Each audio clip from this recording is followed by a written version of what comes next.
the Around the NFL podcast.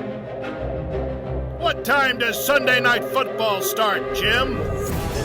From the Chris Wessling podcast studio, it is New Year's Eve. Hey! And Collinsworth and Tirico are in tuxedos. We don't got that, but we do have Levi in the house, Dan Hanzus, Gregg Rosenthal, Marc Sessler. Ooh, week 17, baby. Feels good. Feels clarifying. Wash away the sins of the old year.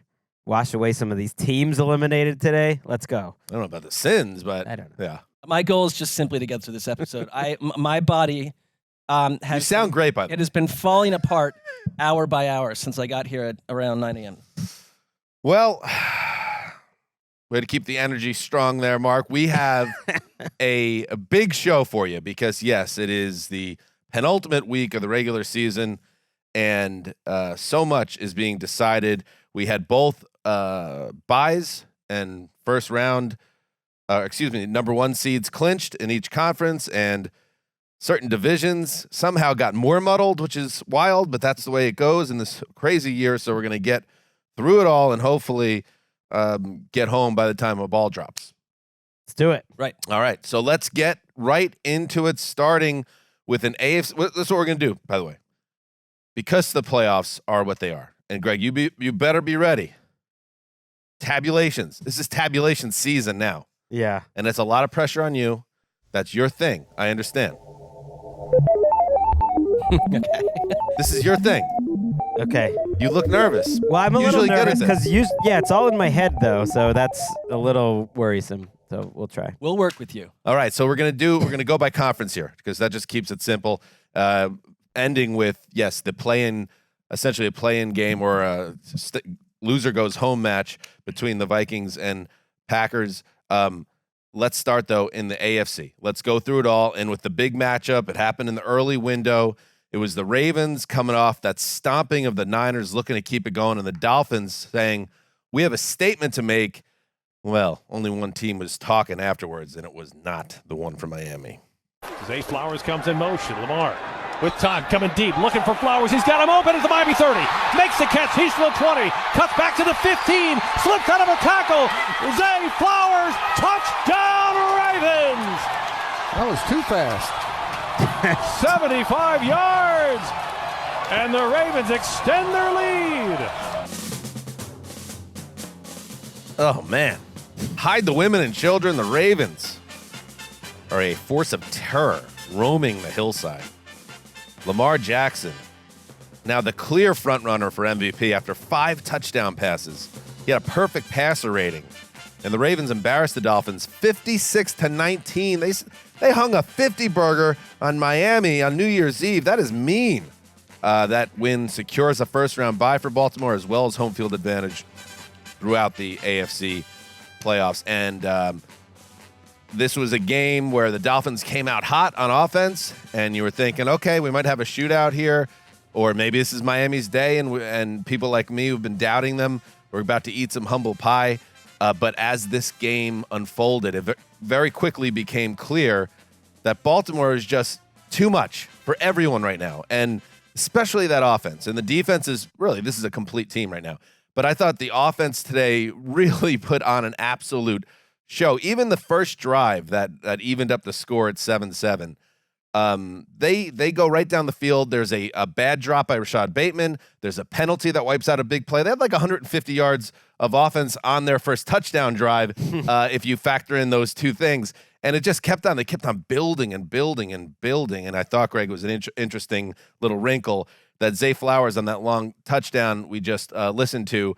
You know, he's going in motion and then going jet, and that is the Dolphins play. And you would think the Miami defense would be ready for such a thing, having practiced it all season, but nobody is ready for the Ravens right now. A devastating day for the Dolphins and their defense, who coming into this game were number 1 in the league in scoring defense and yards per game defense since week 6. So to have a game like this where, yes, they give up 56 points, 491 yards, and so many big plays has to feel destabilizing. They lose Xavier Howard to injury during this game. They lose Bradley Chubb at the very end, who's playing during a what was that? At that point, it was 49-19 or 42-19 when he got hurt. In there. It's really And disappointing. a non-contact looks like an ACL, they're saying. Right, and McDaniel, said they wanted to finish strong, but you have to give credit to the coaching and Lamar Jackson and the offensive line, which has really been underrated, I think, for the Ravens this year, to give him the protection to hit all these big plays. Justice Hill for 23, Flowers for 75, Likely for 35 for a touchdown,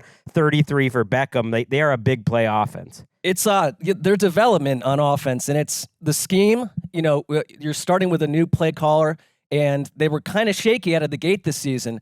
But to see what they've done and what they've developed into, wow! Like even a week ago, I was kind of questioning the Lamar Jackson MVP journey. I can't now. I just can't. He's become that guy. But it's also like I'd point to someone like Isaiah Likely, who you lose Mark Andrews, and you think that might be like a linchpin scenario that changes Baltimore. Last year it would have been, I think. I think it would have been. Yeah. Like you've got all these guys stepping up. Odell Beckham made an incredible catch. I'm just to see Zay Flowers operate the way he did. Justice Hill. And if you're and it's coming on special teams, it's coming on defense, it's coming through their own offense. And if you're Miami, because outside of the Dallas game, there's a lot of reasons to doubt about their performance against the better teams in the league. This is totally demoralizing.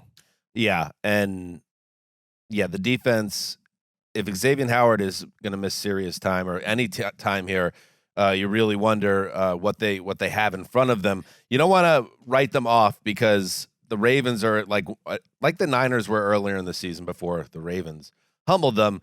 It just feels like no one's going to stop them right now. But as this game started to kind of get away from them, you saw that breakdown where the defense isn't getting stops, and then it was time for two in the offense to go shot for shot. Tyreek Hill has a terrible end zone drop in this game, the worst drop of his career maybe. That's a 4-point play.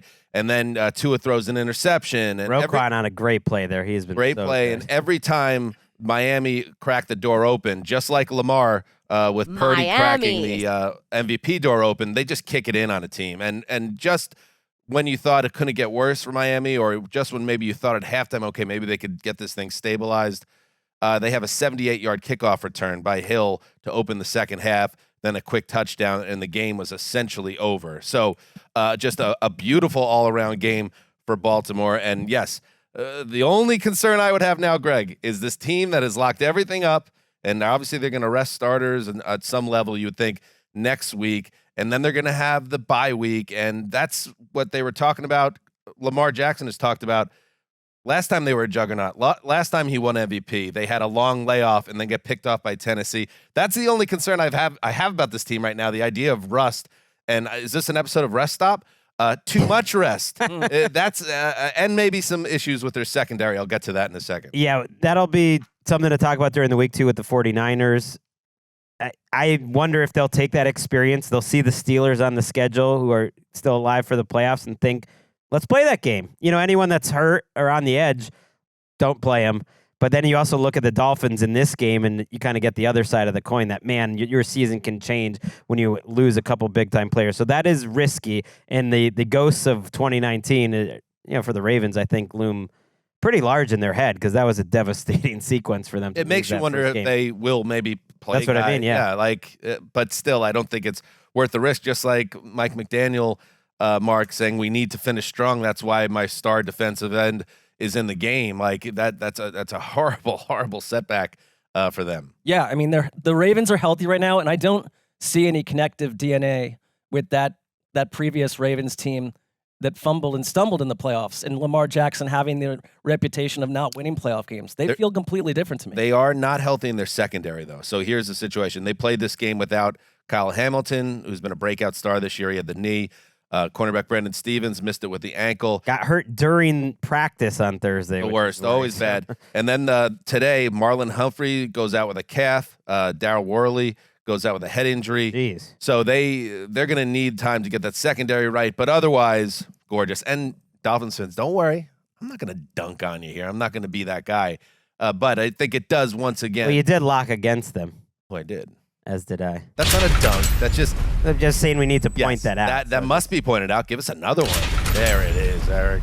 Are you back on this dueling banjos thing? Now, in Dan's defense, he threw it out there before me. That's true. Leader's got to lead, Mark. I was doing it either way, but yeah. It's ever present. The Dolphins are good. The Ravens are great. And you see it in a game like this, and we'll see. They're just a team that's better than some of their parts. Like, they're not a star team outside of Lamar. There's something bigger going on here that they play really well together, and it's just very solid. Every group is solid. Roquan Smith is a star. And you know who else is a star? John Harbaugh dancing in the locker room afterwards. Oh, yeah. Let's take a listen.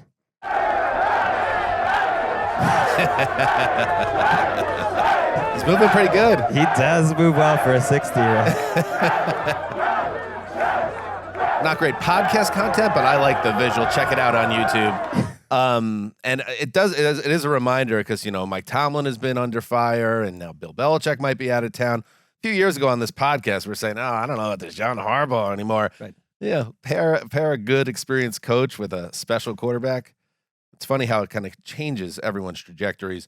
All right, so the Dolphins go down. That opens the door for the Bills. If they can take care of business against the Patriots, they have a AFC East championship game next Sunday. Did they take care of business? Let's go to Orchard Park. Takes the snap, looking to his left, fires quickly, and it's picked off! Rasul Douglas at the 40, on his feet, to the 30, to the 25, down to the 15, 10, 5, and into the end zone for the touchdown! Rasul Douglas, the playmaker, does it again, this time for 6!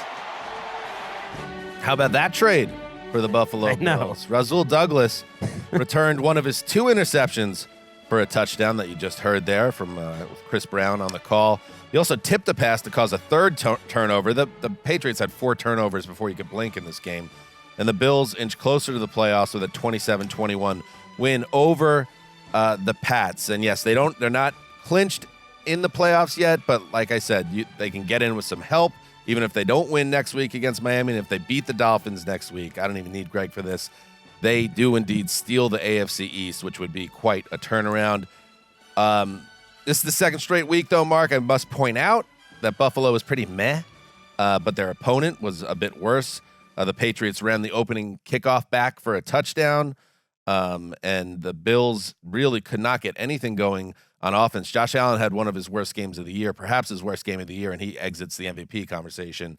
But he does score twice from in close. So they do what they have to do in this game. But that's 2 straight weeks where they're not looking great, but they're winning, and that was stuff they weren't doing earlier in the year. It's so important that Rasul Douglas has worked out the way that he has. And it's incredible to me that the Green Bay Packers gave Buffalo a 5th rounder and Rasul Douglas for a 3rd rounder. I mean, it was like it's a pivotal trade for their defense. Guys like Ed Oliver have been playing some of their best football around too, and so they're not a shiny object on offense at the moment. But just take care of business and get it done next week. No chance Josh Allen is winning the MVP after a game where he said afterwards, I just did not throw the ball well, and that's everything was just off. 2 in a row, really. I mean, he got it together enough against the Chargers, but that's 2 in a row where he struggled. Yes, and not much to say about the Patriots other than Bailey Zappi had 3 interceptions by halftime. At one point, guys, the yes. Bills' defense had more interceptions than Josh Allen had completions. I think he started 0 for 6, 0 for 7, and they had 2 interceptions at that point of the game. Yeah, and here's the thing. As bad as New England was playing on offense early on, they stayed in the mix throughout this game because of Buffalo's struggles. So had the ball with a chance to go take the lead in the fourth quarter. Exactly. Not that you had the feeling that was something that was going to happen, but the fact that they were there was a chance to do that just gives you the idea that Buffalo is living a little dangerously these last 2 weeks, and they got away with it, and now they have it all in front of them. After all of this, the ups and downs in this roller coaster, they can win that division, get a home game, and in a wide open year for the AFC outside of Baltimore. Who knows what happens after that? Not just get a home game, but get the 2 seed. So the Bills will either be the 2 seed or the 6 or 7 or out of the playoffs entirely. The scenarios are kind of crazy for both of these teams, the Dolphins too. The Bills are in, they get the 2 seed with a win. The only way they can miss the playoffs is if they lose, and between the Jaguars and the Steelers, one of the two of them win, but not both, because or one of the two of them lose. Because if either one of those, like if the Jaguars lose, Yes. the Bills are in. If the Steelers lose, the Bills are in. But if only one of them wins and one of them loses, the Bills are going to be out. Because if both of them win and it's a three-way tie, the Bills are still in. That part you do need some tabulation. And they're going to be the Sunday night game against Miami, you'd think, and so they'll know what's happening to them by then. Buffalo is 2 for 5 in the red zone as well. So they got things to clean up. And, Miami's bounced back from adversity this season repeatedly. They're obviously coming off a lot of adversity this week. The Bills play like they've played the last couple weeks. Miami's going to win that division. And then the Bills just need to catch some breaks to even play relevant football beyond next week. But you know what's crazy for the Dolphins? Like, if they beat the Bills, most likely their reward will be playing the Bills again. And if they lose, they're playing in Kansas City. So, which is like, I don't know which I would want. Of course, you want a home game, but I don't know. You know how it goes. You want to play an Arrowhead in the playoffs. Okay, you're right. I guess you wouldn't want that. But having to play the Bills twice in a row also does not sound I'll give one great. depressing Pats stat before we move on, that they are -10, Greggy, in terms of turnovers.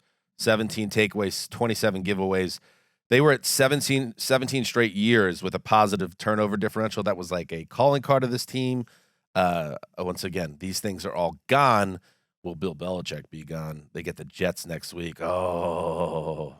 They got a little break with the draft pick this week. Come on, keep it going. Von Miller, healthy scratch in this game. How about that? Just bench. The Jets, the team that Belichick walked out on. That would be poetic. I wish he would walk back in on him.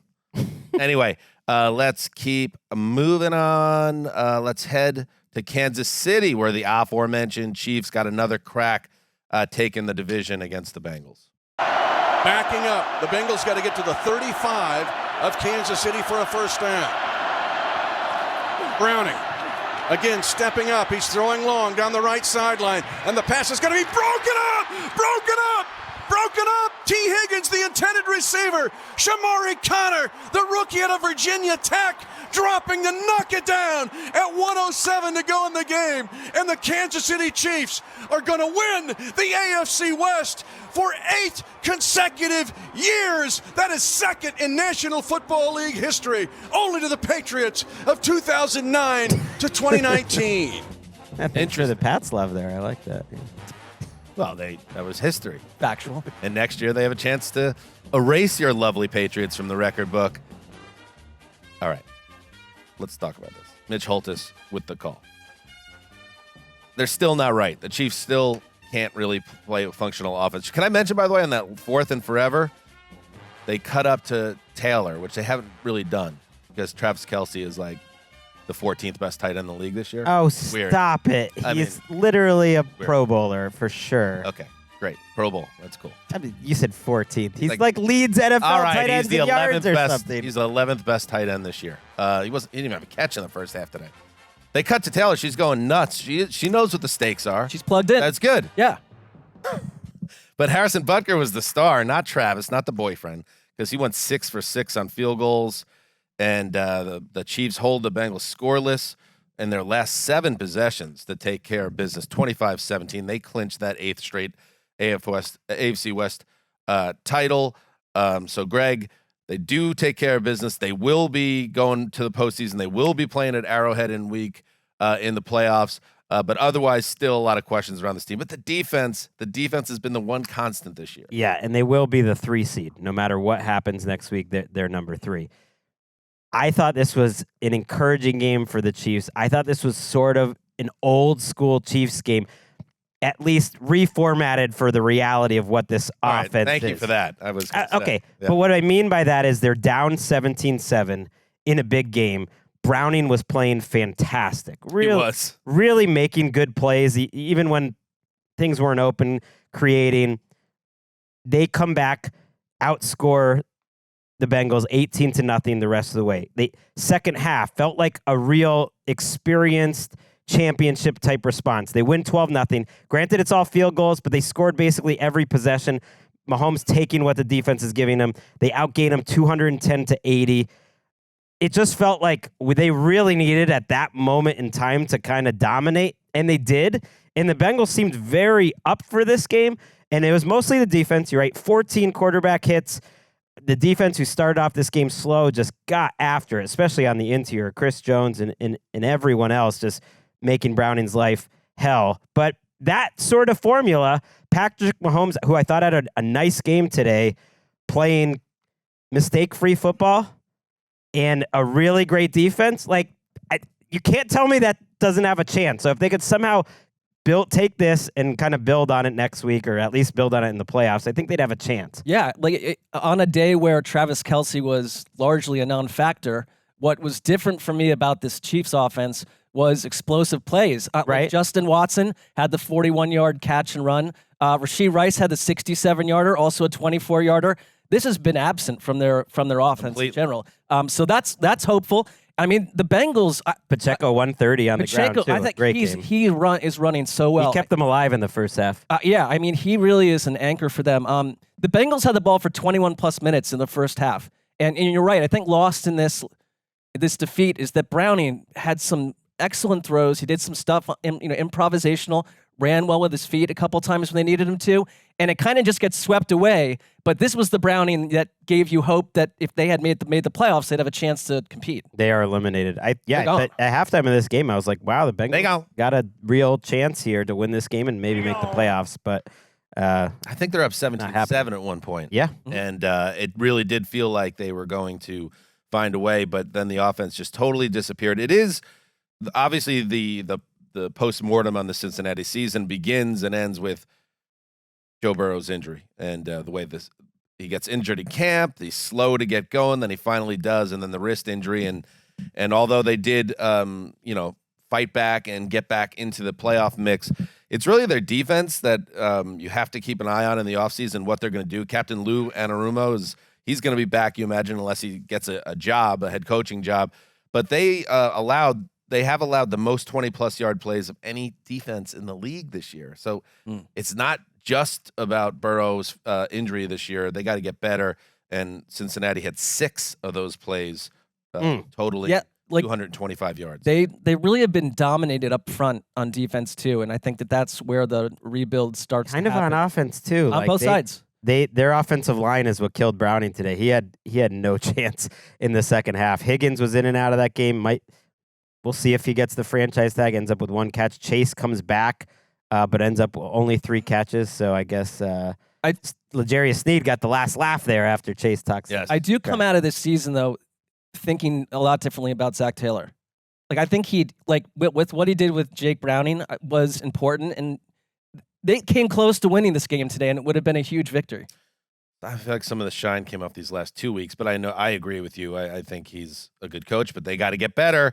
And listen, we got plenty of time to talk about this, but the Chiefs have a lot of potential nobody believes in us juice going into the playoffs. For all the doubting, they are an experienced team with a very good defense with Patrick Mahomes. Can they win a bunch of low-scoring games? And at least a couple? Yeah, of course they can. So they're not dead. It just feels like, because even in this game, we're just saying all these positive things, all these 20-plus yard plays, how many times did they not only get bogged down in the red zone, some of 3rd and 4, at the 8-yard line, and these a terrible check down. I remember Mahomes throwing, getting pressured time and time again. They were sending out the kicker instead of finishing off drives. That's been the story. They were 3 for 12 on 3rd down.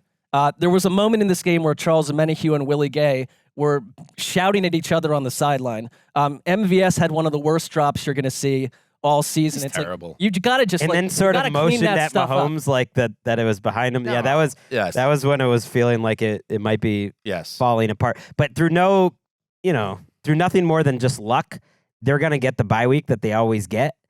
They're getting the 3 seed regardless. It's just random that they can't move up, can't move down, and so they can rest some people. I would think they absolutely. It's an episode of Rest Stop.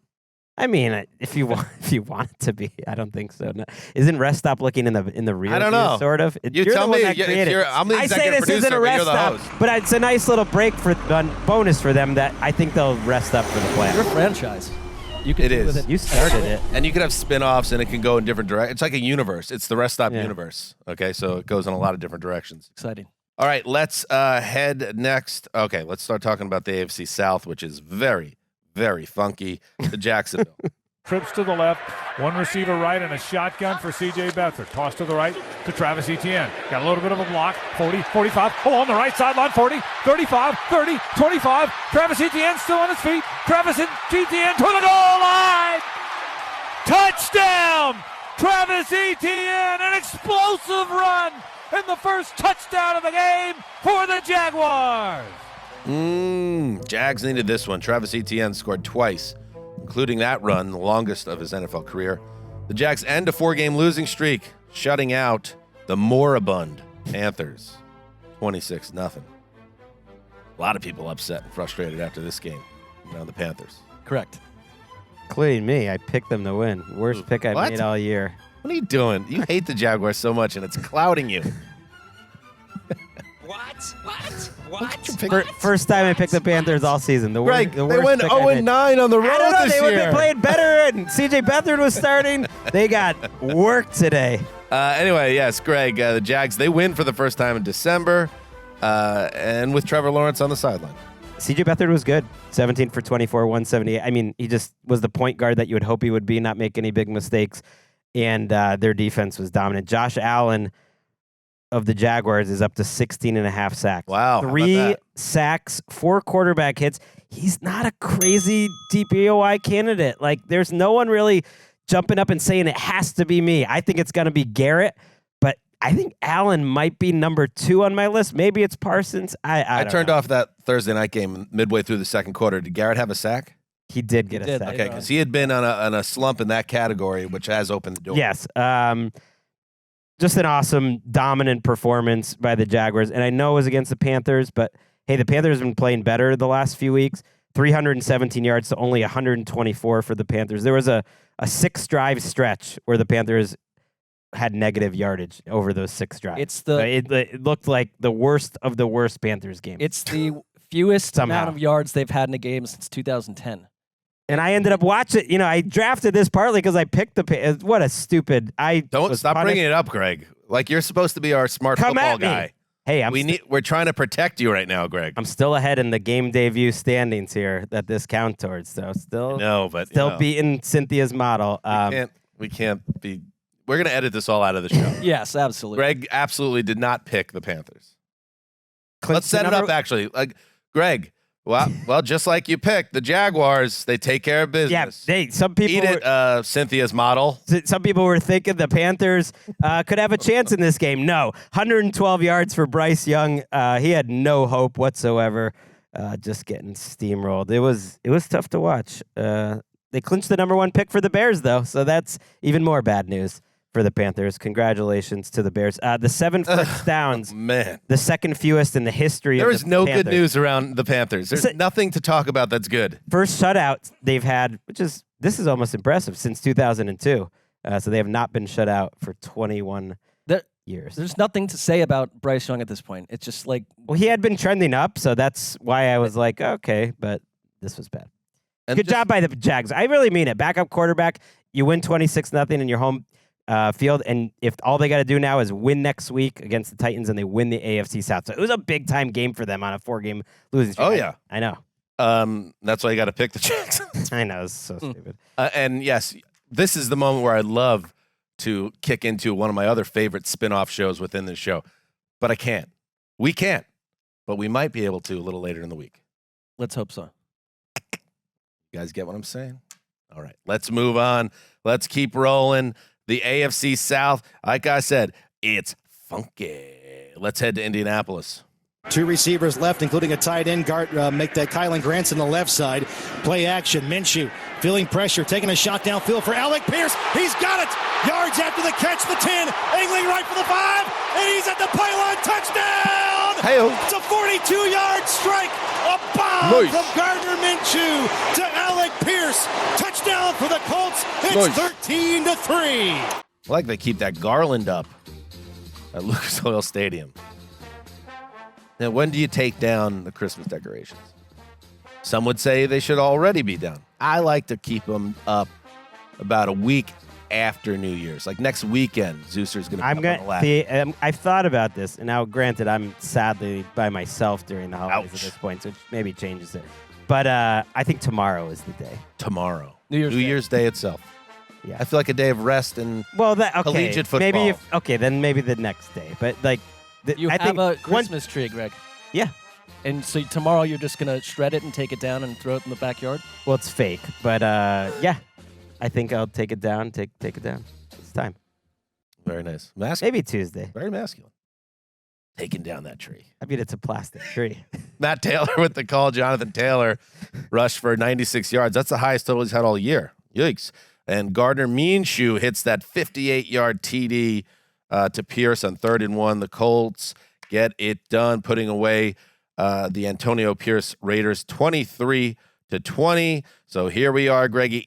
Indy will enter next week's AFC South showdown against Houston on a 3-game home winning streak. They are also tied at 9-7 with 1 to go. Right, and they are the 7 seed in the AFC as we head for the final week. Pretty amazing story that, barring a tie, they can win and in. Now, whether they're in as the division champ or the wild card, we'll have to find out. But that's exciting, and that highlight we heard was a freaking awesome throw. I mean, the blitz worked. Let's go ball. It gets total pressure on Minshew on a 3rd and 1, a gutsy call, and he sort of backpedals as he's about to get hit and lays it out there for a 58-yarder. I think of that play, and then one other play, there was a 4th and 2 where, again, Max Crosby wins his battle immediately and is right in Minshew's lap. It was a very bold call for Steichen to go for it on this 4th and 2. It was a 3-point game at the time, and Minshew hits a dime over the middle to keep the drive going. I think that one was to Pittman, and they end up scoring a touchdown there. And there wasn't a ton separating these two teams, but if you get this mistake-free Minshew with a couple really nice throws, I thought it was one of his best performances. And as you mentioned, Dan, Jonathan Taylor kept the chains moving for the most part. Taylor's been really good lately, and I guess if you get the mistake-free version of Minshew and a play like this from Josh Downs, from Alex Pierce, from Michael Pittman, because I don't love their group of wideouts, but when they're operating well, that's a pretty solid group. Michael Pittman's the first Colts receiver to have 100-plus catches in a season since Reggie Wayne about 1 million years ago. So there's something to work with there. And I think Shane Steichen is still a strong Coach of the Year candidate because this is not a star-studded offense, but he's found a way to keep them. Or defense, for that matter. Right, but they've scored 20-plus in many weeks in a row, and it's they've been consistent. They were in control of this game. It was 14-3 when that Pierce touchdown happened, and they never really let the Raiders have a chance. They got a very late touchdown and failed on. Devontae Adams blew up today. Mm-hmm. Good. Oh, in the fantasy championship, if you struggled throughout the season, but somehow on a down Devontae year got to the finals today, and then he played like true Devontae. 13 for 126. That's nice. For Good for 2 you guys. touchdowns, 21 targets. Was he in O'Connell's ear all week? Didn't he have 4 yards last week or something? Maybe he was just throw me the ball, man. AOC was a little erratic, but look, he ended up with 299 and 2. That surprises me. And if I was Antonio Pierce, I would have been knocking on Mark Davis's door every day for a week until this game, trying to get that intern label ripped off. Now you gotta win next week against the Broncos, or it don't look so hot anymore. He's 4-4, but the defense wasn't as good today. And more importantly for me, because I'm a dork, he was ridiculously conservative with some brutal punting decisions. They punted not once, not twice, not 3 times, 4 times in Colts territory. 3 in the second half. Yeah. One of them he was bailed out because he got a penalty on the punt. So people were like, oh, yeah, well, that worked out that time. You're punting on 4th and 2, down 10. You need to go to the playoffs in the 4th quarter. What are we doing? They're eliminated now, right? They are eliminated. There you go. They gone. I think just like with quarterbacks, because it happens every year, let's try not to get sucked in by the last few games for quarterbacks. Same thing with an interim coach. But who knows? We'll see. All right, let's take a break. And when we get back, we'll finish up this AFC South maze and get Nick Shook in the building. How about that? That sounds good. We'll be right back. Oh, welcome back. The New Year's Eve special around the NFL. Big plans, anybody for tonight? Mark, you're going to the hospital. How about everybody else? I don't think so. Greggy? Can I come over? No. Sure. Not really. We always welcome. Well, you can't, Mark. No. You got to Next put year. you in a bubble. Sure, next year. All right, let's welcome in a man that I know has big plans. Nick Shook, the pipe. What's up, bud? Uh-oh. I don't know if I have big plans. I got small plans, but thanks for having me on, guys. Happy New Year. Yeah, Happy New Year to you. Hours before 2024. Is your fiance, are you guys back in the same state? I know she's a recent graduate, and she's going to be a major earner for you, allowing you to pursue your sports career even greater. I mean, she's not a racehorse here. I mean, what's going on? Yeah. What, a 2-year-old filly here that's just going to go win you millions so I could just go screw around writing about football for years? She's a doctor, right? Yeah, she has earned her doctorate of physical therapy. She moved back here. That's a good December. I got it, buddy. That's a moneymaker. Shout out Mike She's Evangelist. prepping for the NPTE now, which is a massive test that she's very stressed about. You could just take your foot off the gas financially, Nick. I was going to say. Yeah. Mike Evangelist in New Jersey, Jag Physical Therapy, big earners over there. Good job, Shook. Well done. Thanks. All right. That's it for Around the NFL. All right, Nick, let's get into the games. It's time now for Sunday Drive, presented by the first ever Toyota Grand Highlander. Yes, I teased it. Let's stay in the AFC South. It is funky. Here's a pistol set with Henry behind Levis. First down, Titans at their 25-yard line. Levis fakes to give to Henry in the pocket. Here comes Jerry Hughes to bury the quarterback. Ball out, and here comes a score for the Houston Texans as Rankins runs it in. Scoop, score. How about that? Oh, man, there's the call. Mark Vandermeer. Shook, you are the official Madden correspondent for NFL media.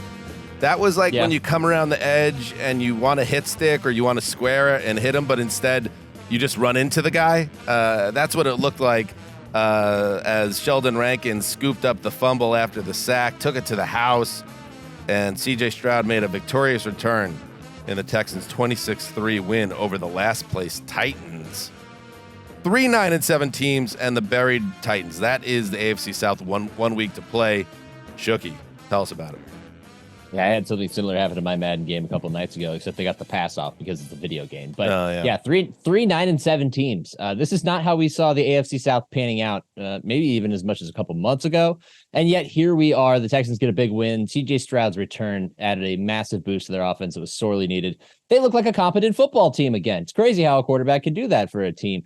The story, of course, that defensive touchdown. Look at the timestamp on that. That's 10 minutes to go in the second quarter, and they're already running away with it. They could have stopped playing right there because the Titans were never going to bring anything to the field that was much of a threat. Will Levis got knocked out on that play. Ryan Tannehill came in and played a solid game, but these Titans are just a punchless offense right now. And big day for Will Anderson, 2 sacks. He's now set the Texans franchise rookie sack record with 7 sacks this season, which is surprisingly low considering this is a team that's been a top pick on Jadeveon Clowney, but here we are, and it's going to be a really interesting final week in the division. I'm very excited to see the Texans get back on track. I was worried we were about to lose them there. It's so C.J. Stroud and what he's done this season makes them so appealing, like Will Anderson on defense. And it's kind of crazy to see where these two teams are compared to where they were a couple years ago. Mike Vrabel, very good coach, no doubt about it, but they are in their dating back to last season, 5-18, and I don't see a lot of player development. You're probably done with Derrick Henry after this season. You've got issues at quarterback, and they're getting dominated up on both sides of the line, and especially on offense. So this Texans team is exciting to me because of the young players that have grown before our eyes. I was wondering, how did Stroud look in this game, Nick? Because this season just feels like such a win for them. We've almost now gotten so used to it that it's not as shocking that they won 9. They're 9-7. They won a combined 6 the last 2 seasons or whatever, even less the last 3 seasons. It's insane. And all these rookies playing well. But did Stroud kind of look like earlier season Stroud? Because that's a big game. Colts, Texans, likely for a playoff spot next week. Yeah, what it was the big play was missing, but everything underneath was there. Stroud was the typically accurate quarterback, navigating the pocket well, had a little tiny bit of rust, but shook it off. It was not a big deal with him. He looked comfortable. It looked like the time away, they gave him enough time to come back out of the concussion protocol and be back to form. And they received a huge boost from him being out there. I mean, they're night and day different with him on and off the field. And so I feel very confident going into the last week of the season. Sorry about that. By the way, I shouldn't say likely. I just throwing in the possibility of a tie. But as long as one team wins, they're going into the playoffs. I mean, we are tieless this year, but yeah, it's an exciting moment for the Texans franchise because you talk about DeMeco Ryans and where they are right now. He was a front runner for Coach of the Year, and some other coaches have maybe surpassed him or gotten into the conversation and made it more complicated. But I mean, if they finish off a playoff run, all things considered, where they were the last couple of years and where they are now, I'd have a really hard time not picking him for that. I don't have a vote, but if I did, hypothetically, I would. A lot of good options. As long as Stroud gets out of, even if things don't work out next week, if he gets out of the season healthy, this is a huge win for the organization after some down years and all the Watson drama and everything. They are going in the right direction. That was the Sunday Drive presented by Toyota. Let's go places. Learn more at toyota.com/Grand Highlander. Shooky, you were also on the Chargers-Broncos tilt. Let's get into that. Stidham's in the gun. Burton, the fullback, to his right for protection's sake. Six-man rush. Stidham climbs the pocket, throws on the run, pass caught, strike thrown. That is Lil Jordan Humphrey. Oh, yeah, you spin him. Tackle, breaks another tackle. Yeah, Lil Jordan. Here we go, 20. Lil Jordan Humphrey, 15. Go, Lil 10, Jordan. 5 to the Lil Jordan. Hell yeah. 54 yards. That's our dude. Stidham Well, to sort of. Lil Jordan Humphrey. That's our best friend. Who was Big Jordan Humphrey on that catch and run. Oh. Dave Logan with the call. Jared Stidham, not Russell Wilson, threw for 224 yards. And that touchdown to, as I said, best friend of the show, Lil Jordan Humphrey. And the Broncos take care of the visage of a team known as the Chargers, 16-9.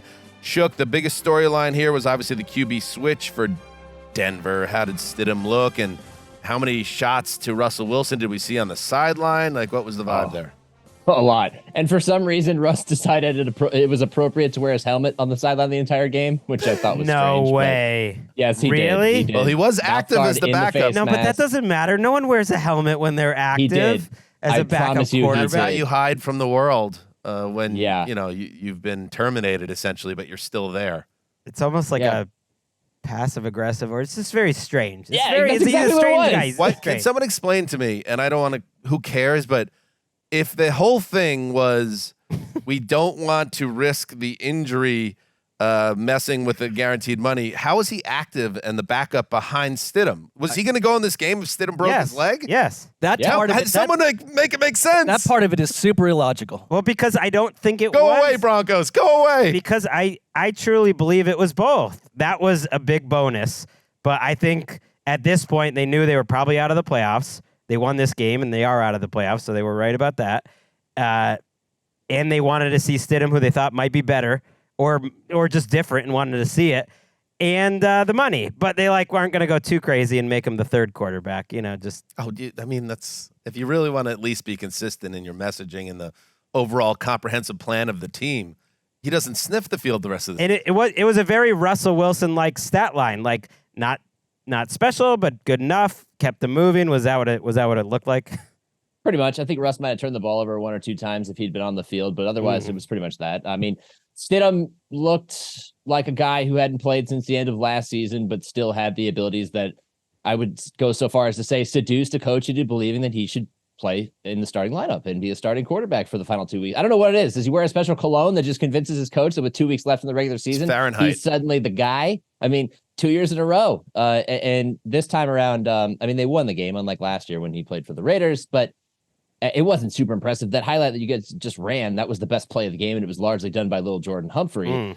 But he did enough. He missed some guys. His accuracy was not on point for most of the game. They missed some opportunities as a result. But again, they're playing the Chargers, whose offense is only decent between the 20s, so they had some room for error, and they got the job done. Now, I'm not going to lean on the win as the defining metric here, but for a guy who just came in after not playing all season, it's fine. We'll go with it. Sure. Why not? They only needed the Bengals or the Seahawks to win in those late games, by the way, to stay alive for next week, which you would have thought they would have gotten one of those. Yeah, I cannot think of a team. And they did not. They did not get one of those two results that they needed to stay alive. I can tell you something. Fahrenheit, Cologne. I might not have done very well with women in high school, but I smelled great. And I wish Fahrenheit was still in vogue in the cologne game because I would have never stopped wearing it. That is the best smelling stuff in the world. What was your go-to cologne? I wore as a youth? Drakkar. Oh, Drakkar. Oh yeah, that's very. It was the only one I even knew about. 100% back then. Pure sex. How about you, Shook? Honestly, I still like to use a little bit from time to time, but back in the day, it was probably Chanel Blue. That was my big go-to. I like that, a little bit of YSL. And then I got to tell you guys a story since we started with this. This is how I'm going to get out of here with this. Bridget decides to order some stuff from Nordstrom, and they accidentally throw in a bottle of cologne that's worth $400, and we got it for free. Wait, and that's what I'm using now. They accidentally threw it in? It was not in the order. She was not charged for it, and there it was, and it's a big old bottle, and I looked it up, and I was like, that is worth a lot. I would not spend that money on cologne. Found money. Damn, you smell like money. He's already earning for us. There you go. I'm telling you. You got the doctor. You're all set up, Shook. Buddy, as 2023 comes to a close, we thank you for all your great work, and but you're not going to get rid of us that easy. We'll see you in 2024 as well.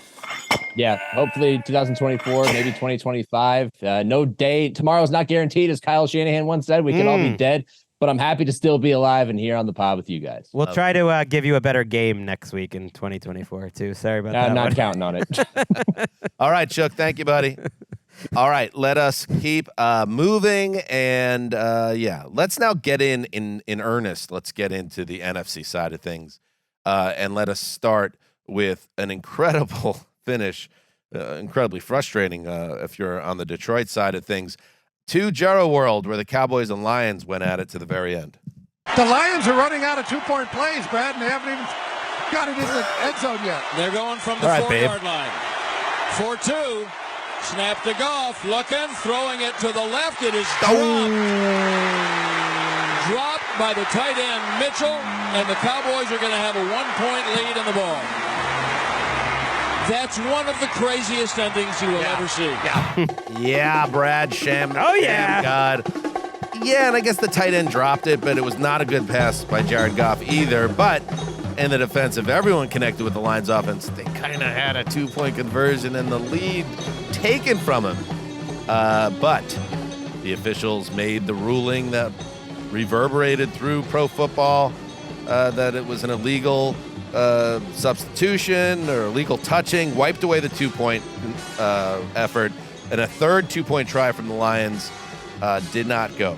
So the Cowboys hold on 20-19, a huge win for the Cowboys after what happens, Mark, 24 hours later with the Eagles losing. We'll get to that, but Cowboys got away with one here. Don't want to put it all on that play, but we should start there because the play involving Taylor Decker that gets waved off is something that is going to stick in the craw of Lions fans.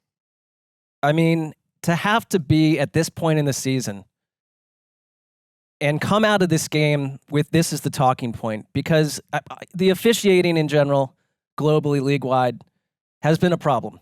And this is just feels about as unjust of an ending, and frankly, like completely changes, obviously, the NFC playoff picture, and it changes everything that the Lions hope to accomplish in many ways. It was an inexcusable mistake. The one thing that not that the league owned up to it or anything, they stand by their story that there was not properly handled by Detroit, right? Which is refuted broadly by the team that they did check the boxes, but the NFL has not come out and said they made a mistake. So all of us, though, who watched the game, it's pretty clear. And I think the thing that we kind of learned, I don't think an average fan would know this, and sometimes, just covering the game, that if you're Dan Campbell, one of the reasons that he was absolutely furious and beside himself was that you spend time before these games with officials, like literally in person with like a grease board, showing them ahead of time so that they understand what you're doing. Like if you're going to run a fake punt like they did, you tell them about that ahead of time. And a play like this, here's our alignment, here's who's going to be doing what. So it wasn't like you're catching the officials off guard. they knew this was coming. They knew this was coming. And I think that's one reason that Dan Campbell, it's not just, a regular officiating mistake. It's like this was specifically laid out to the officials on who was going to be doing what. And then this happened, and there's no reversal of it. There's no chance to make it right. Yeah, you saw the same thing last week with that led to Jair Alexander being suspended, where he made the mistake and he wasn't the captain, and then he made the wrong call. And the only reason that didn't hurt Green Bay was because Bearded Boy had spoke to the officials ahead of that coin toss. This stuff happens all the time. I watched a clip on the sideline. It was an NFL Films clip of Kyle Shanahan telling the sideline official, hey, I think it was Kittle. Kittle's going to run this route, and then this linebacker is going to grab him. Watch. And then that's exactly how it played out. And then they called defensive holding. Like, there is this conversation that's happening that apparently, if the lines are to be believed, was disregarded, and it cost them a game. I think after hearing everything, and it was fascinating and also boring because it's just these procedural rules. It's like a game shouldn't be decided like that.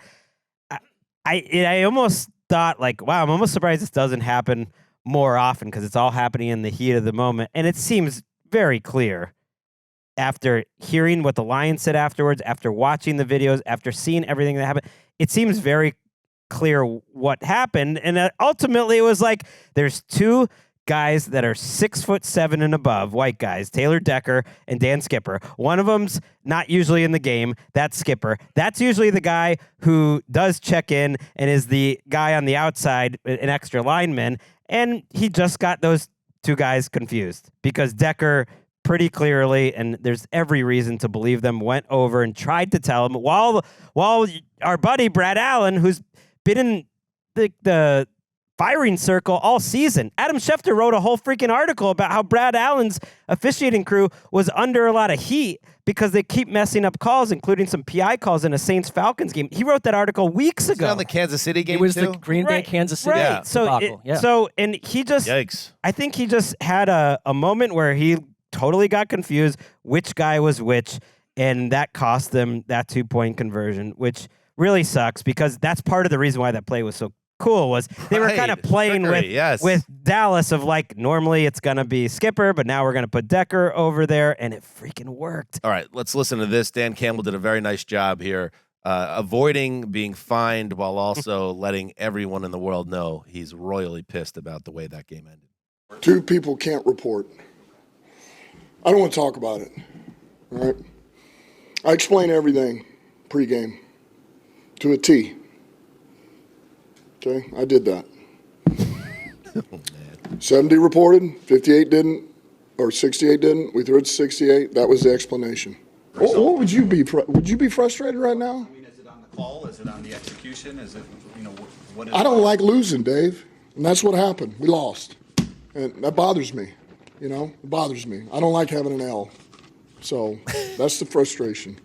And you know what? The thing about Campbell and why you love him so much is he was going for two no matter what. Now, you could say he's already clinched the division. He's got the home game. There wasn't really a clear path to getting the number one seed. But still, it's just so in his DNA and it's the whole team that they were going for two. Even when it was backed up to the 7-yard line briefly, they were going for two. And the fact to be able to then have the onions that you carry in a wheelbarrow to then get it done and have it taken away on a technicality that was wrong, that's a bummer. But it does – the other side of this is the Cowboys won, and I want to say, and it should be said, for the second straight week in big-time money pressure situations, Dak Prescott led his offense to a big score. This time it was a touchdown drive to put them ahead in the final minutes. Now, Greg, you could say, geez, that's 2 straight weeks. The Dallas defense had a chance to close out a game and failed, and that's very true as well. But at the end of the day, Dallas is set up here to get a home game and get that 2 seed. Right. I wish Goff had hit that throw. That was a bad throw by Goff. That was their 4th 2-point conversion attempt, essentially, because the Cowboys had taken a timeout right as they were about to run the first one. And then I was so impressed that that's when they threw the trick play out. So that wasn't even going to be their play, but they switched it up. So I wish Goff had hit that throw to the tight end so he wouldn't have this whole conversation. But that doesn't take away what happened in the first 58 minutes and in that drive that you're talking about. You're absolutely right. I thought the Cowboys, for the most part, offensively did a lot of good things in this game. I thought Dak played as well as you could have humanly played for a guy who did throw an interception, which was his fault, and they only scored 20 against the Lions. Otherwise, he had money throw after money throw against pressure. The 92-yarder to Lamb was just magical. A bunch of other really good decisions when guys were getting after him. And you mentioned it, yes, getting that touchdown drive or getting the lead with that touchdown drive to Cooks. That said, that game never should have even been in that position because Mike McCarthy went crazy. I don't know what was going on with Mike. Zaddy was on another planet. Right, Jared Goff. It was a fascinating game, and we'll spend like 30 minutes talking about it on NFL Plus when you check us out on Tuesday. But Goff had a good game until he threw an interception with just over 2 minutes to go that felt like it ended the game. But Zaddy throws 3 straight passes, including one where Dak throws it deep and out of bounds. They hit 2 of them to get a shorter field goal. I should mention that, but like it's kind of crazy because the Lions would have had less than a minute to go and no timeouts, needing a touchdown. If Zaddy just calls a run there, but instead they have 140 and they get all the way back in that position to set up the madness. Yeah, I mean, Zaddy, stop it. Please stop it. Mike, it was a little much. Mike, come back to us. McCarthy has been known for this for years and years. Well, he's so unpredictable. You're right. I mean, he's got to at some point you've got to he took that sojourn year and he could have spent some time on the time management thing. He's done a great job this season, but that's what worries me about Dallas.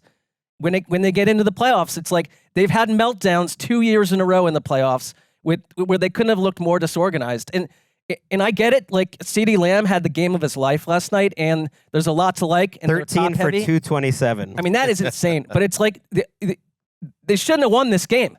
Like I came away interesting, pretty fired up about the way that there's no accountability with the officials. They did though. They did win the game, and I thought they played well. Yeah, it's not it wasn't like they played poorly. They did catch a big break, but it should also be said that even if that play stands, Dallas does go back on the field, and Dak goes back on the field with an opportunity to kick a field goal, and you have the best kicker in the world this year on your team. So 23 seconds. They had a timeout. You're right. We'll never know. Feel that I share, but I get Campbell's the frustration. Spirit. I really do. I get the frustration of it all. The Zaddy throwing the ball over and over again basically shocked Troy and Joe into silence. Right. And it made me think, it was kind of like, did he know the score? It made me think, does Mike know what's going on right now?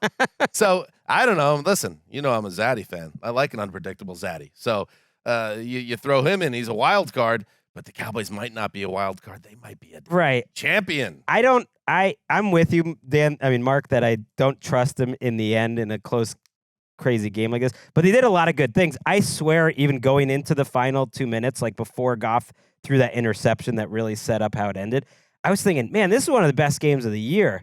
It's 2 good teams. They're going back and forth. The Dallas defense actually had a lot of good moments on their run defense where they got a ton of tackles for loss.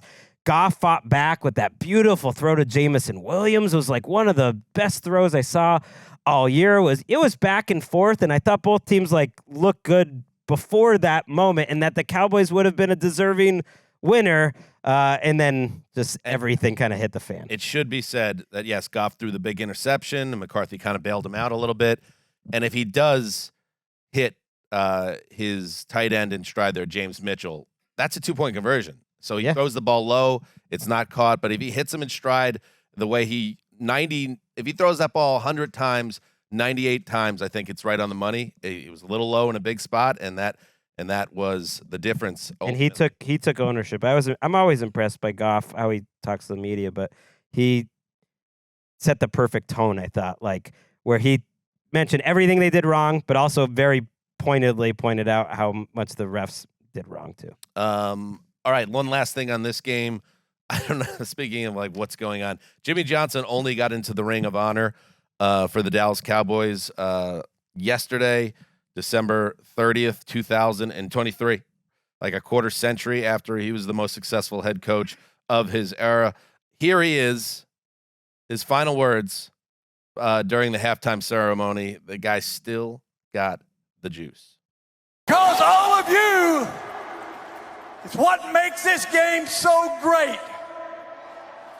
Thank you, thank you, thank you. And I just got one more thing to say. Do it. Do it. How about them Cowboys? With Irvin like fainting in the background. I with love excitement. It was awesome. I love him.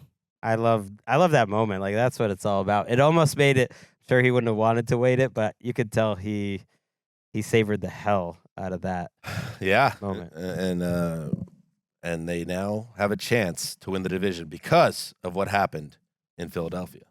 7 seconds left. Ball at the Philly 49. Cardinals up 35-31. Maybe the final play. Hurts backing up to throw. 4 seconds left. 2. This will be the final play. Hurts takes a shot deep middle of the end zone, and it is intercepted in the back of the end zone. It's picked off by Blunt. And the Arizona Cardinals give Jonathan Gannon a signature victory in his first season with the Redbirds. Happy New Year, Arizona. Dave Pash and Ron Wolfley. My God, you could hear a pin drop at the link after that Hail Mary heave fails. And, you could say Jonathan Gannon deserves bongos because that former Eagles defensive coordinator stunned his old team and may have terminally fouled up the Eagles' Super Bowl hopes. James Conner ran for a 2-yard touchdown with 32 seconds to play, and then the Arizona defense holds. Coming back from 15 down, the Cardinals do to stun the Eagles 35-31. Mark, the Eagles entered December at 9-1. It's been a long December, quote Durrance. They exited, to use a Sesslerism, loading trash bag. Man, they looked like it today on defense, too. They gave up 29 points in the second half. I mean, come on, guys. The most points that the Eagles have allowed in the second half in a decade. What? Since they've made this sort of chaotic, bizarre switch to Matt Patricia, they have allowed 17+ in the second half in 3 straight games. This a year ago. Wait, so Matt Patricia didn't fix their defense? He did not fix what? it. And you know what? We've seen the Arizona Cardinals on the ground, especially. What? Do this. They ran well against the Niners. They beat up Philly today. They had elongated, stretched out drives, a flood of scoring drives of like 10+ plays. Kyler Murray looked fantastic. James Conner ran the ball so well. And it was just kind of impressive to see. And I think that part of me was like wondering, Jonathan Gannon knows a lot of these players. He knows this defense. And did that help? It's like, I don't know. In this case, it was just Arizona beating them down. And mistakes on offense for Philadelphia. It's the most rushing yards they've given up all year. It looked like it. It was just an impressive performance. And, early on in the game, Philly looked like they could catch fire a little bit. Sidney Brown had an incredible 98-yard pick six. Sidney Brown is the player that they ended up drafting because of the draft pick they got because Arizona tampered with Jonathan Gannon. So I was like, that's pretty spicy. That feels pretty poetic. But then the Arizona just took control, and I think it kind of, for me, sealed that like Kyler Murray's going to stick around. Like there's a plan here, and like I think they're well coached. Their record doesn't reflect it, but they're a well coached team. It is outrageous, the numbers, and just I'm looking forward to watching this one later in the week. But they scored Arizona on 6. They only had 7 real possessions in this game. That's as low as it gets. So they got 32 first downs. That's outrageous. 449 yards and 6 scores. So they scored 6 times on 7 possessions, including those 4 touchdowns in the second half. The only time they were stopped the whole game was that interception. And even that play, the receiver was open, and it was like a miscommunication where Kyler thinks he's going one way, and the receiver, it's a young receiver, who knows who messed up on it, goes the other way. It's like, yeah, he caught it, and he runs down the field, but they truly didn't make a stop all game. And as much as Hurts has struggled and relatively to where he was last year, and they're not like an amazing offense, the story for them is how do they have the worst defense in the league right now? What happened to the front seven? Right, We were like with the money they have invested, it makes summer. no sense. It's one other note: Devonta Smith left the stadium on crutches, and the game ended with AJ Brown looking super frustrated again, Devonta Smith limping off, and me wondering what the future of the Eagles is right now. When they took the lead, because they had Jake Elliott kicked a field goal 31-28. They had given up a 21-6 lead, but they had taken the lead again. It's 2 minutes to go. You figure, okay, now the Eagles are going to win. I was just thinking, has there ever been a less happy 12-4 team? But now has there ever been a less happy 11-5 team? They're the first team in 35 years. Talked about that last week. Right, to start 10-1 and lose 5 games. So it's basically unprecedented to start 10-1 and end up with 5 losses. And you hate to see it. Nick Sirianni, such a humble guy. Oh, stop. Be going through these struggles and perhaps being exposed without a better coaching staff. You hate to see it. Also, is a little curse of Dom in play here? Ooh. Little curse of Dom? It's been a disaster since that happened, since they put him into Exodus. That's a great point, Mark. Maybe bring back Dom?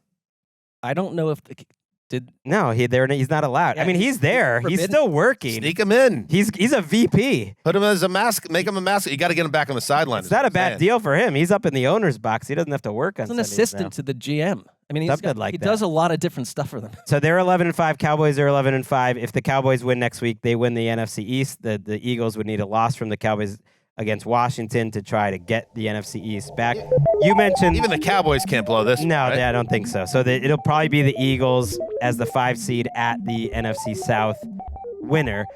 You mentioned how that result really changed the Lions season. I think it really changed the Cowboys season. The Lions now have a bit of a rallying cry. They're going to be the 3 seed most likely instead of the 2 seed, which is a difference. They could be traveling in the divisional round instead of being at home. They could have a tougher opponent like the Rams the first round. So it changes their season. Oh, they'd love another crack at the Cowboys. Right. You know that. So it sets up that they could be on the road back in Dallas, but who knows? A lot to get to before then. Well, that's a big difference. Yeah. All right, let's keep moving. The 49ers, they had to beat the Commanders on Sunday and get a little bit of help to lock up the 1 seed. Everything went San Francisco's way. Here's 3rd down. Purdy looks right. Purdy now chased out of the pocket. Now going back the other way, a 360 spin. Trying to send, throws for the end zone. Ayuk is open. Touchdown! Oh, man. That Washington secondary. Do they even have 11 guys on the field? Ayuk is on fire! Greg Papa and Tim Ryan have a good old time on New Year's Eve. You know, they brought back Anderson Cooper. I love Cooper and the other guy. Who's the other guy? The Bravo guy. Don. Andy Cohen. Cohen. Oh, Cohen, okay. No, Don Lemon's history. He's done. Wait, Andy Cohen's back? Cohen and Cooper. Were they ever gone? No, but they took away booze from them the last couple of years. Well, it got a little boozy. Some stuffy CEO said, no more drinking. Drinking's back. And guess what? Zeuser is tuning in to CNN's coverage tonight. You do remember that Greg and I jogged by Anderson Cooper at an owner's what meeting. a story. And he said hello Love to that us. It story. couldn't have been nicer. Very nice. So you watch Cooper and you watch his buddy. I forgot his name again. Cohen. Cooper and Cohen. Bravo's hot right now. Or Then last 15 years. you hit midnight and you switch over and you watch Miley Cyrus. I always think she does a nice job. And this year she's got a hit. In the last few years, she's doing a nice job on New Year's Eve. Right. But she hasn't had a hit in 7 years. She had Flowers this year, so she's hot. So we got a nice lineup for New Year's You've got a Eve. huge night ahead of you. It's going to be You and wild. Greg. What's her hit? She had like the biggest hit of the year. Okay. Flowers. Okay. Check it out. I will. Eric, can you sing just a little bit of Flowers as the resident young man? No, I have no clue. I have no idea how last time I heard Miley Cyrus's voice. I can buy myself flowers. Okay, actually, now I do know that song. Now I recognize the song. Something. All right, let's get to it. That was the biggest hit of the year? Monster hit. I can take myself I don't know about dancing. the biggest. The biggest is a big statement. Very Rosenthal moment. You don't even know the song. I'm telling you, it's the biggest hit of the year. I'm just saying, look it up. Even if it's not it could be top 5, but it wouldn't be the biggest. How do you measure that?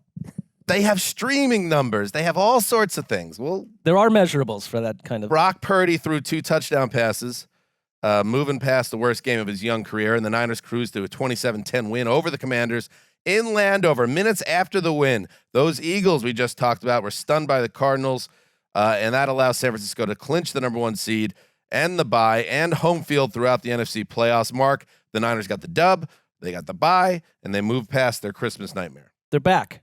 Well, I drafted this game because I wanted to see how Brock Purdy specifically would. Well, sure, but like I really was like the whole Brock Purdy narrative got on my nerves, and it was yes, no. it did. No, he was. I can barely talk about it. He was absolutely flawless today, and I thought when you go watch this, an added element to his game, and he became the leading single season yardage record passer for the Niners in their history, and there's some competition there. He started to do some things today, throwing the ball improvisationally on that throw to Ayuk, and just seeing the field in a way that reminded me, like, I'm so tired of people just acting like he's sort of a vanilla stand-in. He looked great. Everyone was back. There is one concern, though. Christian McCaffrey left the game with a calf injury, was questionable, never returned. They did have a good game from Eli Mitchell, but that's obviously like a key thing to monitor. And one thing about Washington, because it was assumed that Jacoby Brissett was going to start this, but he had a hamstring issue before the game, and so Sam Howell, who had been benched, gets thrown back in there, and he did all right early on, but then it turned into complete chaos, and it just like the look on Howell's face was like, what am I doing in here? So unpleasant situation for the Commanders. This meant a lot for the 49ers, and I think McCaffrey is a great example why. Just guys playing through injuries, they want to rest. McCaffrey, at that point in the game, I think they had a 2-score lead, and it appeared he was trying to get back in the game, and I think it was just, unfortunately for his fantasy owners, after dominating all year, he has a rare game without a touchdown, 91 total yards. So that for could him, cost him the MVP as well. That was quiet. And he's going to sit out week 18. You would assume they have nothing to play for. It meant a lot to them. You could really tell. Trent Williams talked after the game that he's never had that happen before, and they really celebrated this number 1 seed in a way that you could tell it compared to previous 49ers teams. Like, they've never had this, and it meant a lot. This was their goal the whole season. Very nice. You know what else was very nice? What? The old Zeuser with his accurate pop culture knowledge. The number 1 streamed song of 2023, according to Spotify. Flowers. That's why they call me a geriatric millennial. You nailed it. That's global. Over 1 billion streams. Global. And you're right. Purdy is a great second reaction player here. Nice job. I thought some of his best throws came today. I think the way things have gone out. How much do you get paid by the Brock Purdy camp, by the way? What is the? I think he's gonna. Are you on retainer? It's not a spin. I think he's gonna get MVP votes. We'll see if Lamar. The thing is, it's probably over now in terms of those two guys playing. I think the vote's going to be more split than people think. I think Lamar will win. Ooh, I think want to do a sandwich prop on that? I think Purdy, McCaffrey, I think people are going to do other votes. I think Lamar's going to win, and it's not going to be close now because of the stage on Christmas. And then, like I was saying before the Christmas game, Greg, I thought he needed that a massive statistical game to clean up some of the counting numbers, and he got that today with the 5 touchdowns and the perfect passer rating. I just think he now has a pretty sparkly resume. Right. It's pretty unbeatable right now. And he's a could former be like MVP. 30. Maybe it's like 32 to 11 to 4, like something like that. That's all I'm saying. CMC, I thought if he could, I think there will be Purdy believers. I feel like voters don't even remember 4 weeks ago. They'll remember today. Let's take one more break, and then we will get you caught up in full. All right, we are back. let's keep rolling. Let's head to Seattle, a game with huge playoff implications between the Steelers and Seahawks. Najee's the lone setback. Rudolph under center. Reverse motion by Robinson back to the right. The give to Najee. Sidesteps a man. Finds his way inside the 5. Grinds out to the 1-yard line. He didn't get in, I don't think. Yes, a ruling touchdown. Najee Harris, an unbelievable. Never say die. I want the end zone. And he got in from 9 yards out. How did he do it? He sounded a little bit like Barney from The Simpsons there. How did he do it? Could have been. Homer? Could have been. Bill Hillgrove and Craig Wolfley with the call. We all have all the Wolfleys here. WDVE. Najee Harris. They did record that from Moe's, actually, so it is possible. Najee Harris rushed for a season-high 122 yards, and he had that mean physical run. One of 2 touchdowns. The Steelers keep their playoff hopes alive with a 30-23 win over the Seahawks.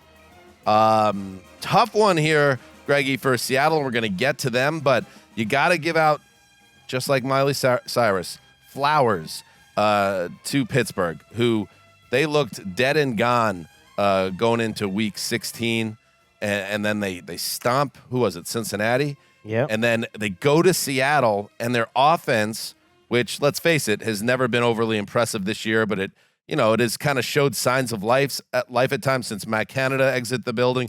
They were legitimately hard to handle in this game. It wasn't just Najee Harris. It was also Jaylen Warren, who was really had a nice year for them. Mason Rudolph is not a game changer, but he is making plays for this team. And all of a sudden, the Steelers, who once again have a winning record, Mike Tomlin, apologies to you, sir, they look pretty dangerous. 9-7, very much alive. Maybe Mason Rudolph is a game changer. I mean, he's a season changer. He's an offense changer. 274 yards and 24 attempts. The Next Gen Stats had him plus 17 completion percentage over expected, which is an extraordinarily high number. And he's had the 2 highest numbers for them this season by any Steelers quarterback in back-to-back weeks. And when you look at the spray chart, the target chart where he's thrown, it's like, it looks like a different offense. The ball's just going deep down the field, and that's not what they were before.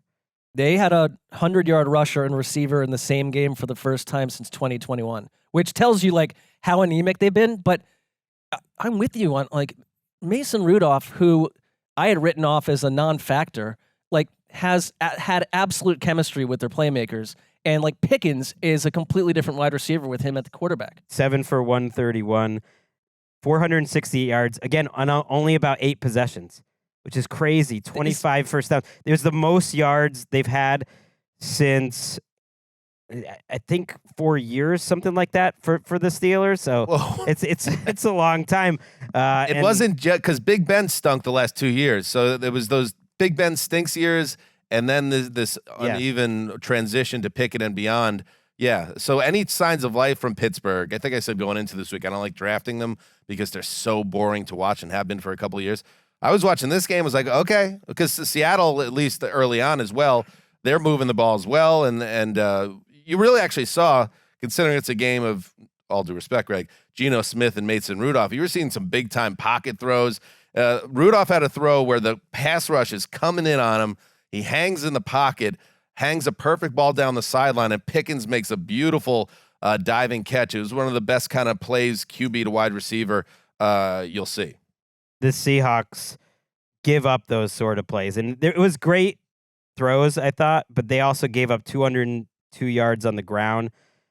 This is why the NFL season is very confusing when it comes to numbers. Things can just change. First 5 weeks of the season, Seahawks number 1 in the NFL in yards per carry allowed. Since then, the absolute worst run defense in the NFL. This defense has completely collapsed down the stretch. They're a bottom 5 defense in basically every metric over the last 8 or 9 weeks.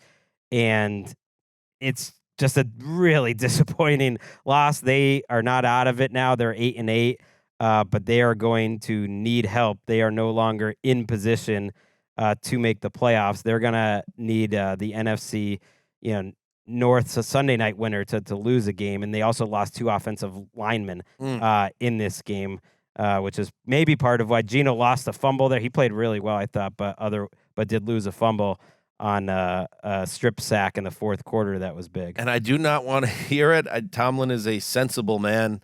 Will it be Kenny Pickett or Mason Rudolph? I do not want to hear it. No, this is it's not like will it be Mason Rudolph playing well the last 2 weeks and it's 2014 Ben Roethlisberger ready to return after his tightrope ankle surgery. No, bro. Let's ride the hot hand and see where things can go. And here's where they can go for the Steelers. Much more alive than I expected. They need to win, but they're playing the Ravens. He be tabulating. I'm tabulating. And the way it worked out for them, pretty nice. Ravens 13-3, heavy favorites, you would think, but Ravens maybe sitting next week. So the Steelers, they got to get that win. There's no scenario where they lose and get in. Got to get the win. And then they need either the Jaguars against the Titans or the Bills against the Dolphins to lose. Okay. It's reasonable. It's pretty reasonable. It's probably the Bills. They're probably hoping for Miami, and they're hoping for Tyler Huntley. That's what they're based on everything that we're hearing around Baltimore. It totally feels like Lamar and company plays the first half. Stay in striking distance in that first half, and then try to win the game in the final 2 quarters. Oh, Nick Wessling locked it up on Thursday night, as I understand. That could be a devastating blow there for Nick Wessling. Well, he has to now go into hero ball mode and basically lock against you pretty much the rest of the way. What is he, 3-back or 4-back? He's a lot back He gone. without a lot of weeks, but did a fantastic job. It was great having Nick. Beautiful. Always good to have a Wessling. Thank you, Nick, for your help on Thursday and all season. All right, let's go. Happy New Year to the Wesslings on the west side of Cincinnati and beyond. Let's head to the Meadowlands where the Rams are trying to keep their fit playoff hopes flickering, and it got pretty scary. Middle of the field, officially 54. Oh, what number is he? Their first lead in the final minute of regulation. Who is that? Is that Mason Crosby? It clears the line. That's right. It's running out Is that Mason Crosby wearing number 21? It's no good. Get off my field. The Rams will win. Get off the field, Mason Crosby. Number 21, Mark.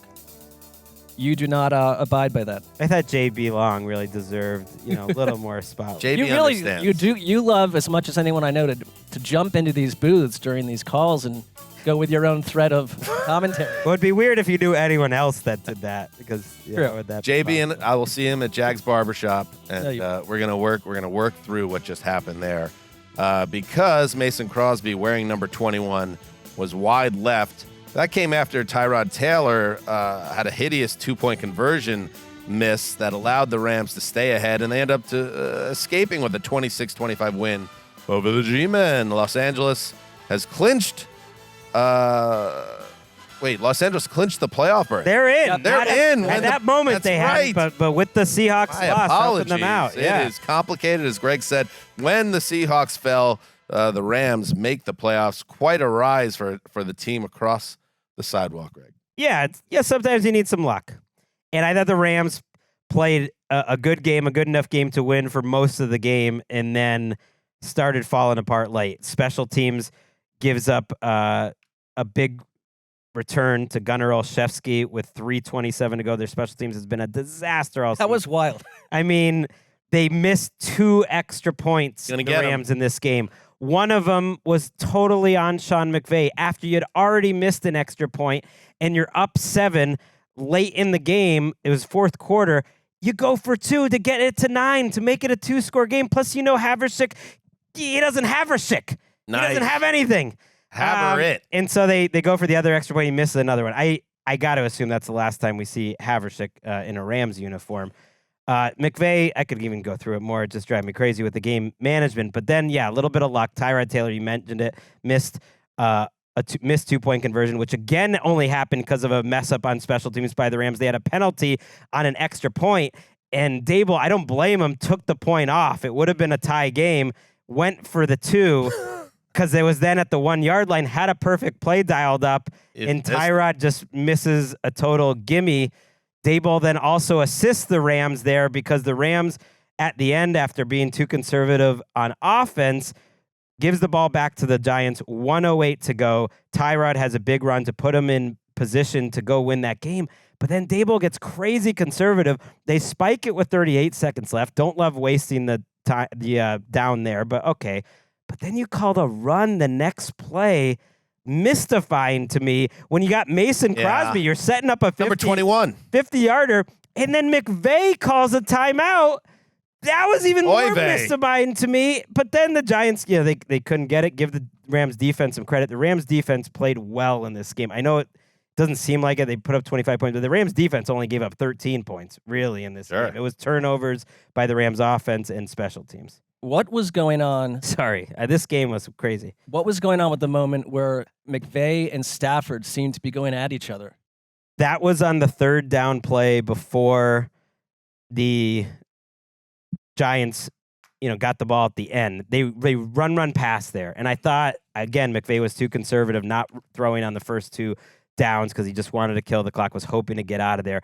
And then Wink Martindale, which was kind of eating Stafford's lunch in the second half in a way that I haven't seen against this Rams offense, just calls a blitz, and there was total confusion. Everyone runs free. And so I think McVay and Stafford were confused about that play call, or why Stafford didn't fix the protection, or why McVay messed up. But it was kind of a meltdown by the Rams in the fourth quarter after a good first three quarters, but they survived anyway. That's how it works sometimes. There's an exciting element to knowing that the Rams on the first weekend of the playoffs will lose in horrific fashion to special teams. There's something Not for me. exciting about just wondering, what will it be? How will it happen? Will it be a missed field goal? Will it be a blocked punt? Right. Will it be a hideous tripping penalty? Will the holder drop a snap? I mean, Mark, the mind, it just wanders all these different it's a multiple choice test, that the Rams will foul up their season on special teams. Kyren Williams, 3 more touchdowns, up to 15, another 100 yards. League winner. And then Puka Nacua, 5 for 118. He made a big 80-yard play. He is their number one. Kupp looks a little injured, and Puka now, and granted, he's getting the extra game, so he fell just short of the quote-unquote 16-game records. But he's 4 catches and 30 yards away from setting the rookie records for catches and receiving, and he's getting that extra. He will do it. To Soldier Field. First and goal. Fields with Taylor motioning left, then back to the right, takes the snap, up the middle on the delay. Fields twisting left to the 5, to the pylon, puts the ball on the orange and into the paint. Touchdown Bears!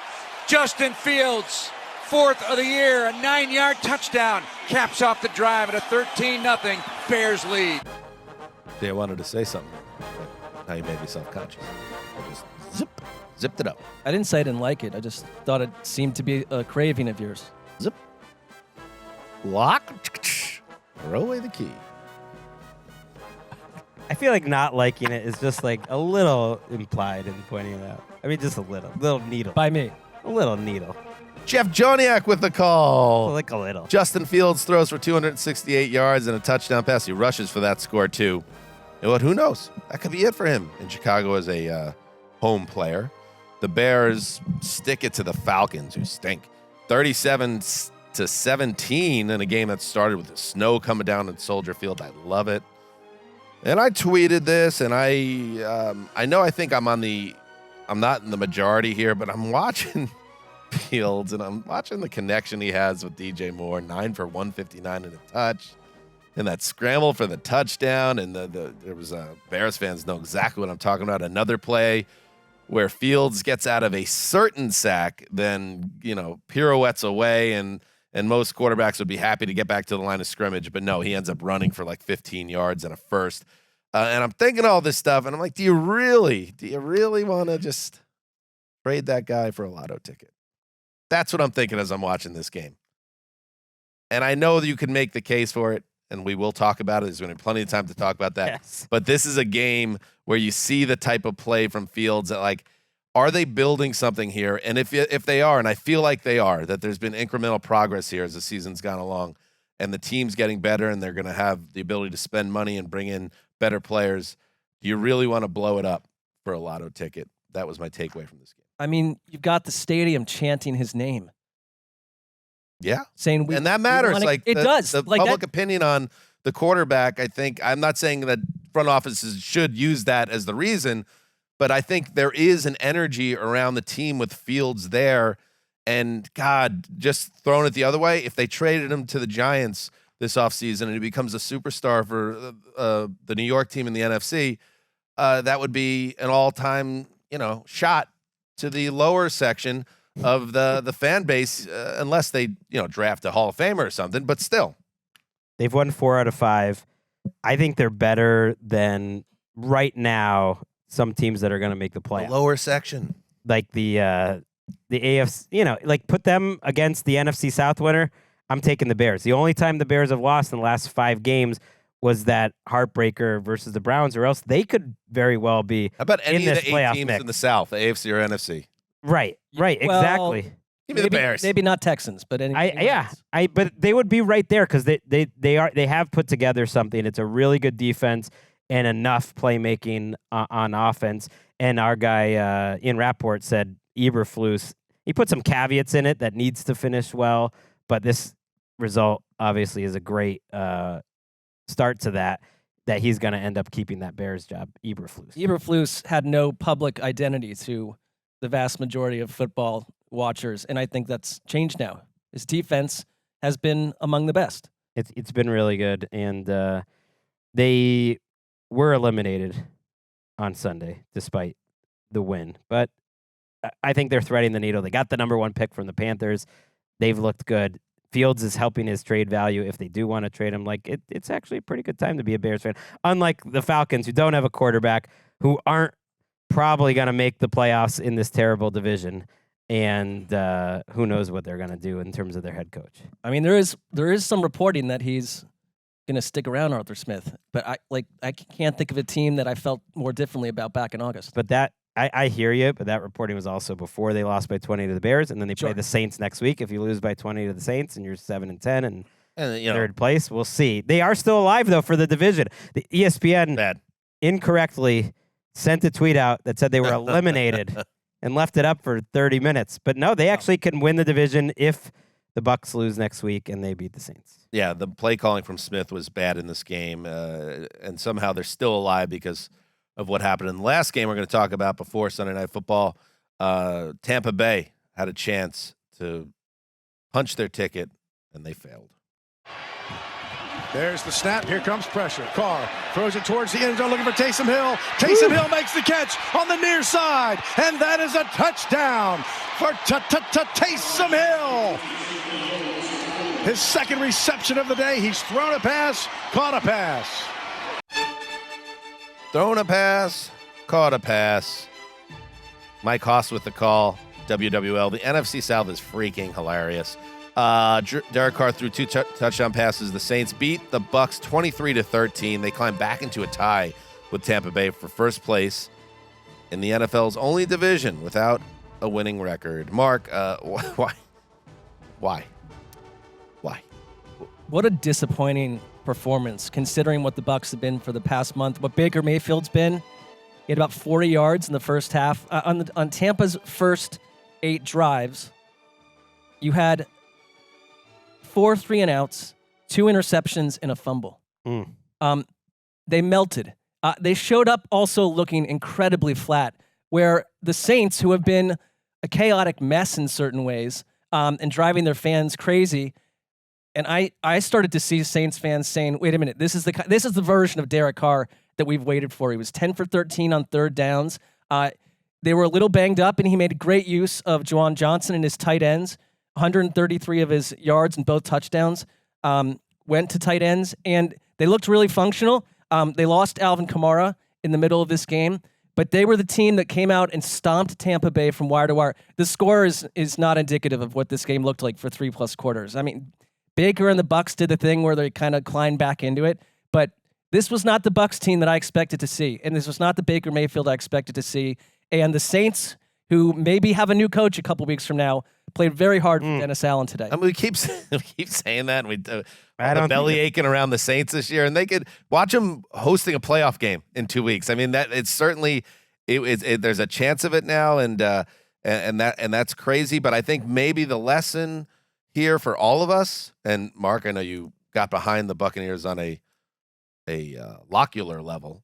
That None of these teams are worthy of trust. And even the ones that string a couple of wins together, like that come back to earth is always just around the corner. And for Tampa, that was today. Right. You know what, Mark? Unfortunately, and I was with you. This was the game I was really thinking of locking. And one thing you didn't do, though, I did, is I took a rest stop. We're going to the rest stop. Yeah, I went to a rest stop. Should have. And Big F for the rest stop. Saints come back from that Thursday night game, licking their wounds. But nice long weekend there while the Bucs are working hard and that little extra rest. God, I love Rest Stop. It's such a good show because it's informative and so stupid. It just takes you inside the game. Bucs good app. Treat. It's a real good app. Maybe the Bucs knew that all they have to do is beat the Panthers next week to win the division, because that is still true. All they have to do is beat the Panthers next week and they win the division. The Saints are probably still alive for the wild card, but barely at 8-8. And this is a nightmare scenario for Saints fans because you're right. I think they'll keep Dennis Allen. If they go 9-8 and they beat the Falcons and then move, they'll keep Dennis Allen, but they'll miss the playoffs. That's kind of a bad combo. They could get the wild card though, but they would need to win. They would need the Cardinals to beat the Seahawks. Decent. That is possible. And they would need the Bears to beat Packers. Also possible. Nightmare for Saints. But that's they're alive for the division and the wild card. That's three going into week 18. Three things. Please stick that in your pipe and smoke it. Like I'm going to feel bad for anybody whose team is alive going into the last week. And Carr's not going anywhere. They're alive. He's played 2 of his best games. Increasingly on Dan's radar. Carr has been very good. I think he has multiple touchdown passes, like 4 games in a row or something. He's played his. You're not allowed to best say that down the stretch. Strike it. Strike it. I mean, from he the hasn't record. been great, but fine.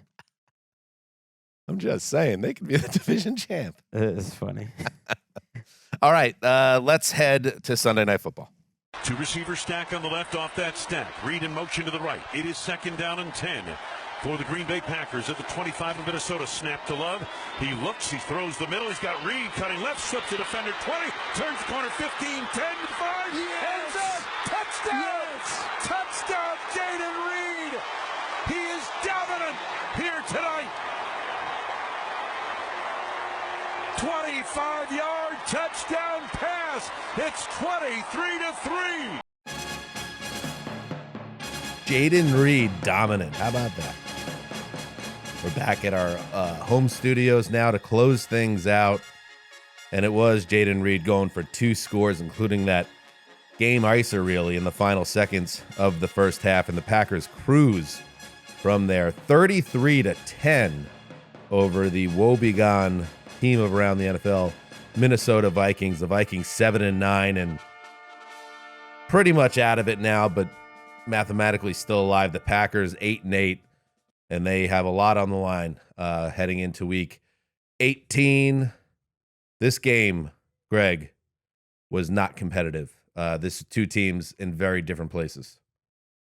2 quarterback situations that couldn't be more different. Jared Hall starts, gets benched at halftime. Wasn't like the worst quarterback you've ever seen, but there was no way he was going to lead a 3-touchdown comeback. Nick Mullins wasn't either because Jordan Love just kept pouring it on. I just think you got to look at Jordan Love's first start against the Vikings, where he was a hot mess. The team around him was a hot mess. They're dropping 8 into coverage. He doesn't know what to do, blah, blah, blah. And then tonight, 256, 3 touchdowns, so many good throws. You know, one where he's jumping up in the air and throwing it, but a couple that are across his body. But more than anything, just like reacting to all the blitzes that were his way and just looking like a very composed veteran quarterback, despite not having Dontavian Wicks, Luke Musgrave. That play we heard from Reed was the last one of the night. He left with a chest injury from that play. And Christian Watson, and it doesn't matter. The Packers were freaking rolling even in the second half when they had the big lead. He's just so impressive, and they are 1 win away against the Bears. That is a spicy game next week. The Packers are 1 win away from making the playoffs and a very fun playoff team. And Love has had, some reps in practice dealing with banged up wide receivers. It seems like that's been a theme for them for a while now. There's such a it's him and it's what he's done and what he's become, but also like to have Aaron Jones go off for 120 yards. Like they were missing him for so long. I think the surprise in this game for me is really just the Vikings defense collapsing. Like they've been a good defense, and they were just victimized from the start tonight. And I'm with you that Hall wasn't a complete disaster, but I think, even on the Thursday preview show, Nick Mullins is Nick Mullins, and I get that, but it's like, I don't like this decision. There was a risk attached to it. More risk to me than having Nick Mullins in there, who at least through his mistakes seems productive and a bit more like a gunslinger. And when he came in, he got Justin Jefferson going a little bit, and I thought that they responded to him. And so if you're Kevin O'Connell, you're in a tough spot. You have been all year at quarterback, but a bit of miscalculation in my book. Yeah, I mean, Mullins averaged, he was in the Gabbard zone as well. So, and they didn't light it up in the second half. But, I think they never got the ball back because the defense just couldn't get off the field. No, it was a disastrous game, and they were missing a couple of guys, DJ Wanham, Byron Murphy Jr., but that doesn't explain a no-show like this. I think, and the reason why, even though I didn't necessarily agree with going to Hall, you knew the way O'Connell seems to be wired, like he couldn't wait. He could not wait to get Dobbs out of the lineup after those turnover-marred games. And Mullins was playing so careless with the football that I think I guess that's part of his checklist of a quarterback. You can't be someone who turns the ball over. And if they bring back Kirk Cousins next year, which I fully expect, I believe that they will, he was playing so well, and he's really now established himself in that city in a lot of ways. They'll get the quarterback position calmed down. But yeah, Greg, I think you put it well that when we were back at the office, that O'Connell was in his head a little bit by then, because he had everyone, including us, the team of ATN, kind of got sucked into the idea of what this defense that was on the rise, and the skill players, Jefferson coming back, and then Dobbs, what he brought to the picture, that maybe in a wide open NFC you can make something happen. But once Dobbs fell off, and then you turn into Mullins, and then you turn into and you just get into that really dark place that teams do when you're just churning through quarterbacks looking for an answer. So the Vikings, it's sad, but at least we'll always have the memories of a two-time failures team of ATN. Fool us once, shame on you. Sorry, Vikings fans. Fool us twice, shame on us. It will not happen a third time. Yeah, the Vikings. Sorry. We promise you, your time as team of ATN is over.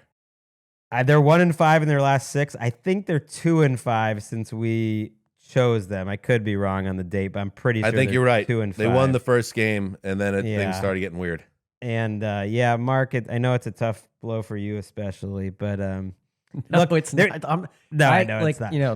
It's been disappointing. But Greg, there is a pathway for them to still make the playoffs.